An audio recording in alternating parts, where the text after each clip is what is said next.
Bonjour à tous. Bienvenue de nouveau sur notre podcast Daily French. Je suis Jordan. Oui, salut. Alex, tu es avec nous? Hein? Quoi?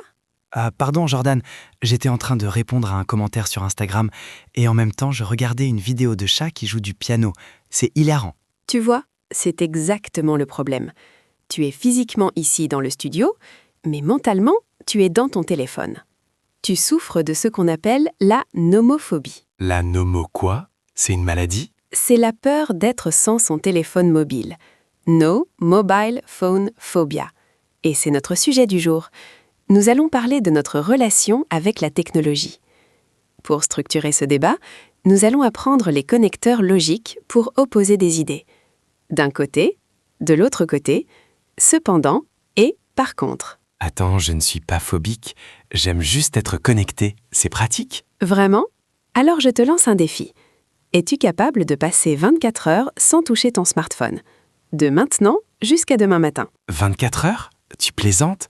Mais comment je vais savoir l'heure? Comment je vais parler à mes amis? Comment je vais vivre? Tu vas survivre, ne t'inquiète pas. Mais avant de commencer le défi, analysons ta réaction. Tu as des arguments pour le téléphone et des arguments contre. Pour présenter deux aspects opposés d'un même sujet, on utilise d'un côté, de l'autre côté. D'un côté, de l'autre côté. C'est comme peser le pour et le contre? Exactement. Imagine une balance. Vas-y, essaye avec ton téléphone. D'accord. Alors, d'un côté, mon téléphone est génial parce qu'il me permet de rester en contact avec ma famille qui habite loin. Très bien. Et l'argument opposé? De l'autre côté, je passe trop de temps dessus et je ne dors pas assez. Parfait. Cette structure est très élégante pour commencer une argumentation. D'un côté, les avantages, de l'autre côté, les inconvénients. C'est clair et équilibré. Mais Jordan, la technologie, c'est le progrès. On a accès à tout le savoir du monde dans la poche. C'est vrai, mais il faut nuancer. Ici, nous pouvons utiliser « cependant ». C'est un mot un peu formel, très joli, pour introduire une restriction ou une nuance. C'est comme « mais » en plus chic. Laisse-moi essayer. Internet est une source d'informations incroyable.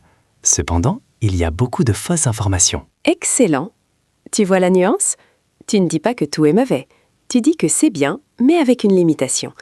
Cependant est parfait pour les débats sociaux. D'accord pour la nuance, mais avoue que le GPS, c'est indispensable. Avant, les gens se perdaient tout le temps avec des cartes en papier immenses. C'est vrai, le GPS est utile. Par contre, on ne regarde plus le paysage et on ne sait plus s'orienter seul. Ah, tu as utilisé par contre. C'est quoi la différence avec cependant? Bonne question. Par contre est très utilisé à l'oral. Il marque une opposition forte, un contraste direct. Souvent, on l'utilise pour donner un avantage après un inconvénient ou l'inverse. Par exemple, je n'ai pas de mémoire. Par contre, j'ai un très bon agenda sur mon téléphone. Voilà, opposition directe. Je suis nul en maths, par contre, je suis bon en langue. C'est très courant dans la conversation quotidienne. Ok, je récapitule. Pour une vue d'ensemble, d'un côté, de l'autre côté.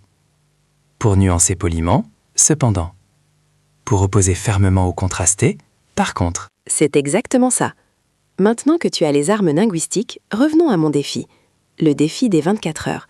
Pourquoi as-tu si peur? Honnêtement, j'ai peur de l'ennui. Si je suis dans le bus et que je ne scrolle pas, je fais quoi? Je regarde le vide? Tu regardes le monde. Tu observes les gens. Tu laisses ton esprit rêver. L'ennui est créatif, Alex. D'un côté, le téléphone te divertit. De l'autre côté, il tue ta créativité. C'est profond ce que tu dis. C'est vrai que je ne réfléchis plus jamais. Dès que j'ai une seconde de libre, hop, je sors l'écran. Imagine ta soirée sans téléphone. Tu rentres chez toi, pas de notification. Le calme. Au début, je vais stresser. Je vais chercher mon téléphone dans ma poche toutes les 2 minutes. C'est un réflexe? Oui, le début sera dur. Cependant, après 1 heure ou 2, tu vas sentir une liberté. Tu pourras cuisiner en étant concentré, lire un vrai livre, parler à ta colocataire. Ma colocataire, elle me reproche souvent d'être sur mon téléphone quand on mange. Elle dit que c'est impoli. Et elle a raison. C'est ce qu'on appelle le phobbing, snobbing with phone. Ignorer quelqu'un pour regarder son écran. C'est très désagréable. Je l'aime bien, ma coloc. Par contre, elle parle beaucoup. Ah, tu vois, tu utilises par contre pour faire une petite blague méchante. C'est bien utilisé grammaticalement en tout cas. Bon, tu m'as convaincu. Je vais essayer. Pas pour te faire plaisir, mais pour me tester. Je veux voir si je suis le maître de la machine ou si la machine est mon maître. Bravo Alex, c'est une excellente initiative. Alors quelles sont les règles? Règle numéro 1, j'éteins mon téléphone maintenant. Règle numéro 2, je le rallume seulement demain à la même heure. Si j'ai une urgence, j'utiliserai un téléphone fixe. Ça existe encore? Oui, dans les musées ou chez tes grands-parents. Alors, avant que tu ne coupes le contact avec le monde numérique, faisons un petit quiz de vérification. Je suis prêt. Teste mes connecteurs. Situation 1. Tu parles d'un restaurant. La nourriture est délicieuse, le service est très lent. Utilise par contre. La nourriture est délicieuse. Par contre, le service est très lent. Parfait. Situation 2. Tu parles de vivre à la campagne. Il y a le calme et la nature. Mais il n'y a pas de magasin et il faut une voiture. Utilise d'un côté, de l'autre côté. D'un côté, vivre à la campagne est reposant pour la nature. De l'autre côté, c'est difficile car il n'y a pas de magasin. Très bien. Situation 3. Tu adores ton travail. Tu es très fatigué en ce moment. Utilise cependant pour nuancer ton amour du travail. J'adore mon travail. Cependant, je me sens très fatigué en ce moment. Alex, tu es prêt. Tu parles français comme un diplomate maintenant. Merci Jordan. Bon, c'est le moment. Je vais appuyer sur le bouton éteindre. Adieu, monde virtuel. Et bonjour, monde réel.